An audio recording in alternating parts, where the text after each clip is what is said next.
Hello, my name is Xiomara, 20 years old, from Monday and Friday. This is my daily routine.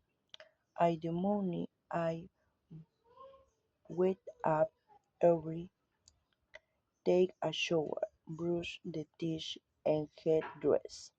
Then I get my things ready, go to university, and I have breakfast.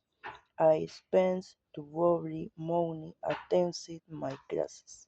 After that, I routine home, go go to have lunch.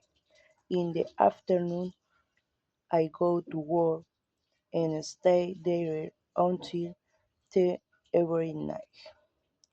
When I get home, I take a shower, rest for a while, do some pencil things, and finally go to bed.